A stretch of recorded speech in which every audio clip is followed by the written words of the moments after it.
તમારી કિંમત તમારા કામની કિંમત ક્યાં થાય? જે લોકોને આપણા કામની વેલ્યુ હોય ત્યાં.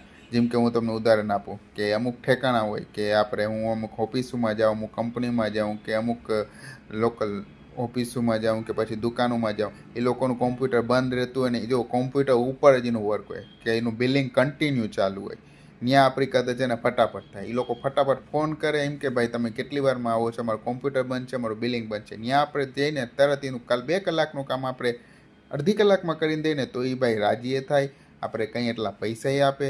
અને એ જ વસ્તુ જ્યાં કહે ને કે કોમ્પ્યુટરને ખાલી સવારે ચાલુ કરી અને સાંજે બંધ કરવાનું એટલું જ કામ હોય, ન્યાય કોમ્પ્યુટર ભલે ને અઠવાડિયા સુધી બંધ પડ્યું હોય, ન્યાય આપણી કાંઈ કદર ન થાય. કેમ કે ત્યાં આપણે એનું 2 કલાકનું કામ અડધી કલાકમાં કરીને દઈએ તો એમ જ કે ભાઈ કાંઈ હતું ને તમે ખાલી આવીને સાપ ને હું કર્યું. પણ એ જ વસ્તુ જ્યાં કન્ટિન્યુ કોમ્પ્યુટર યુઝ થતું હોય ને ત્યાં આપણી કિંમત વધારે, કેમ કે એ લોકોને ખબર છે કે આ ફટાફટ કરીને દે ને આપણું કામ ફટાફટ થાય. એટલે આપણી જ્યાં જરૂરત હોય ને ત્યાં વધારે ઊભું રહેવું. બાકી આપણે કહીએ ને કે મફતિયાની જેમ બધે ઠેકાણે ઊભા હોય તો પછી આપણી કિંમત ન થાય. એને ખબર છે કે આ તો નવરો છે. આપણે નવરા જેટલા રહેશે ને એટલી આપણી કિંમત ડાઉન થાય. જેટલા આપણે બિઝી રહી ત્યાં આપણી કિંમત વધારે થાય. બાકી મળી કાલના વિડીયોમાં.